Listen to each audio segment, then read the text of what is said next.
I never thought I'd be that woman. The kind who betrays the man she vowed to love forever. The kind who carries a secret so heavy it feels like it's pressing down on her chest every single day. But here I am. And I don't even know if I regret it. My name is Emily, and I've been married to James for 6 years. We met in college, one of those cliché love stories where the quiet, studious girl catches the eye of the charming, confident guy. James had everything: looks, intelligence, ambition. And I fell for him hard. His family welcomed me with open arms. His parents, Richard and Margaret, treated me like the daughter they never had.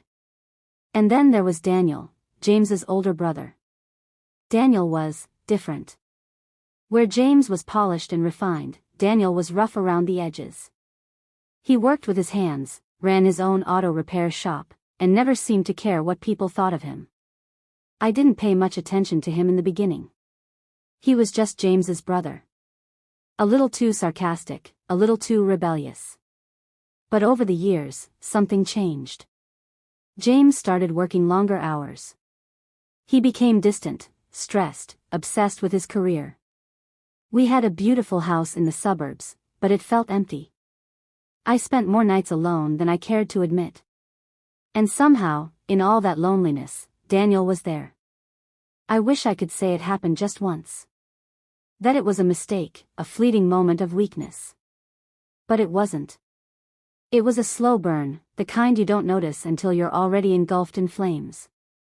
It started with innocent conversations. James was never around, but Daniel would drop by unexpectedly, claiming he was just in the neighborhood. At first, we'd chat over coffee. He'd tease me, make me laugh in a way I hadn't in years. Then it turned into dinners. Long talks. Wine. And one night, it turned into something more. James was out of town for a business trip, and Daniel came over to help fix a leaky faucet. We ended up drinking whiskey in the kitchen, laughing about something stupid. I don't even remember what it was. But I remember how he looked at me. I remember how my breath caught when he brushed a strand of hair behind my ear. I remember how I let it happen. It wasn't just physical. That would have been easier to justify. But Daniel made me feel seen. I didn't have to be perfect around him.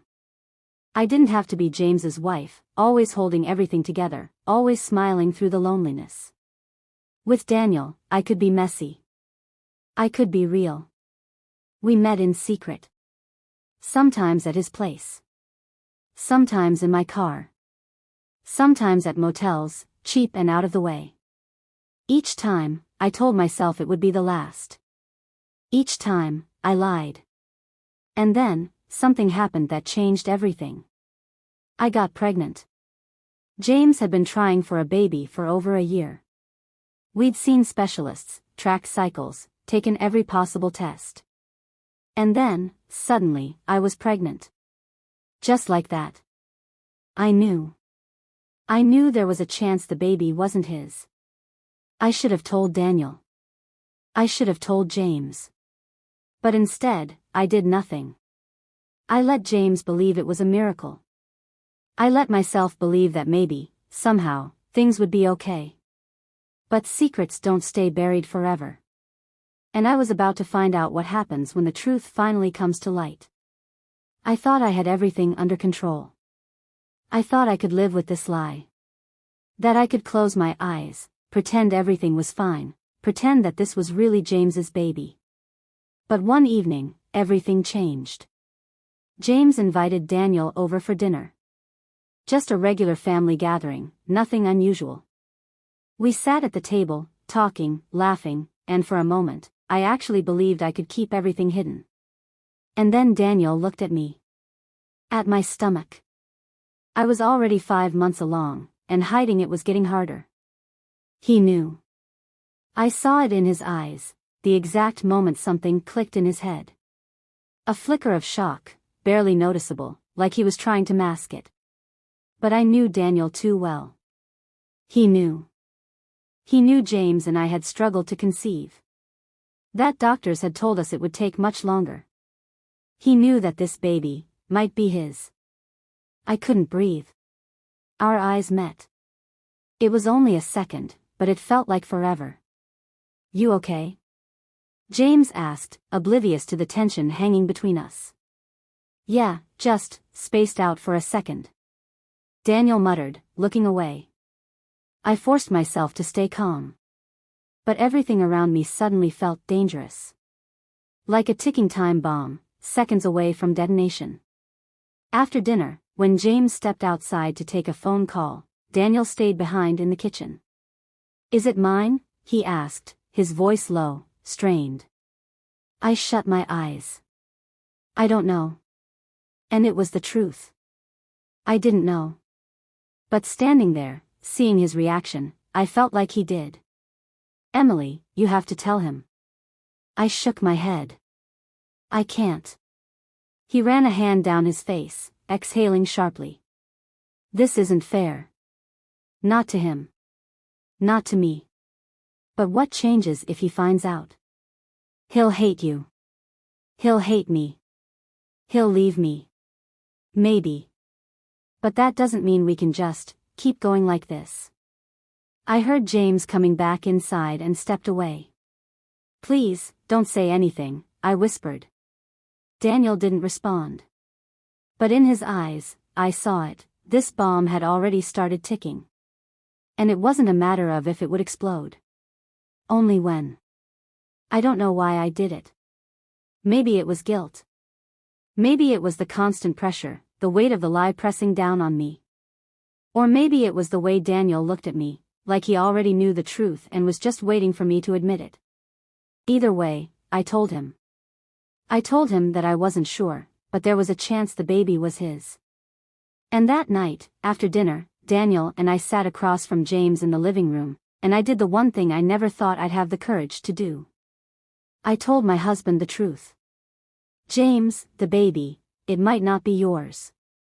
The words felt like glass in my throat, sharp and painful. For a second, he just stared at me, like he hadn't processed what I said. Then his eyes flicked to Daniel, and something dark crossed his face. What the hell do you mean? His voice was eerily calm. I swallowed, my hands shaking. Daniel and I, we. James shot up from his seat so fast that I flinched. You slept with my brother? His voice was pure rage now, his face twisted in fury. I couldn't even respond. He turned to Daniel, who had his hands raised slightly, as if trying to keep him calm. James, man. Don't man me. You're my brother. And you, he turned back to me, his eyes filled with something I had never seen before. Disgust. I opened my mouth to speak, to say anything, but he didn't give me the chance. He stormed to the kitchen, grabbed a half-empty bottle of whiskey from the counter, and unscrewed the cap with shaking hands. James, please don't. But he was already out the door. I ran after him, but he didn't stop. He got into his car, slammed the door shut, and within seconds, the engine roared to life. James, please. Just stop for a second. But he didn't. The tires screeched against the pavement as he sped off into the night. I stood in the driveway, watching his taillights disappear, my heart hammering in my chest. Something felt wrong. Something felt off. But before I could process it, I felt Daniel's hand on my arm. Come inside, he said softly. And somehow, despite everything, despite the chaos, despite the guilt eating me alive, I did. I don't know how it happened. Maybe it was the fear, the anxiety, the emotions running too high. Maybe it was the years of repressed desire, the knowledge that James was gone, that we had crossed a line we could never uncross. Or maybe I was just weak. Because an hour later, I found myself in Daniel's arms. I let him kiss me. I let him pull me into the bedroom. And I let it happen again. I don't even remember if I felt guilty in the moment.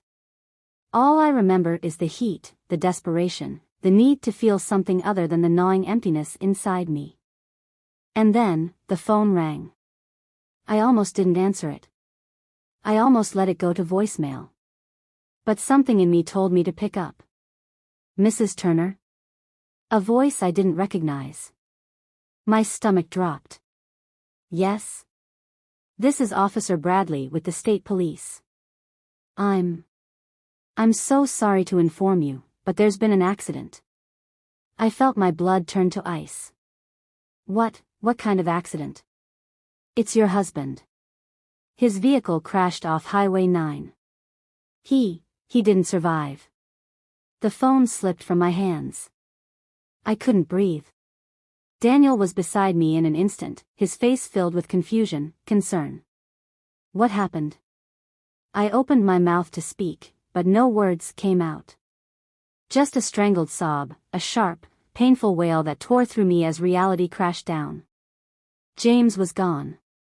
And it was my fault. The months that followed were a blur. Grief. Guilt. Funeral arrangements. People offering condolences, whispering about how tragic it was. How unexpected. No one knew the truth. No one knew what had really happened that night. And then, 9 months later, I gave birth to a baby boy. A boy who had James's eyes. James's nose. James's everything. I felt the breath leave my lungs as I stared down at my son. The baby I had convinced myself wasn't James's. The baby I had ruined my marriage over. The baby that had been his all along. I turned to Daniel, who was standing beside me, pale and silent. His jaw clenched. And then, with a voice so low I almost didn't hear it, he whispered. This isn't my kid. A chill ran through me. What? He swallowed hard, looking anywhere but at me. I never told you this, because I didn't think it mattered. But years ago, I found out I can't have kids. The room started spinning. What are you saying? His eyes finally met mine, and the truth hit me like a truck. I'm saying, Emily, this was never my baby. I couldn't breathe. I had destroyed everything. For nothing. Epilogue, the price of my choices. It's been years since that night. My son is growing up without a father. I see James in him every day, and it kills me. Daniel? He left. Said he couldn't be around me anymore. Couldn't live with what we did. And me? I'm living with the consequences of my choices. Every single day. Because sometimes, the worst punishment isn't losing the man you love. It's realizing you never had to lose him at all.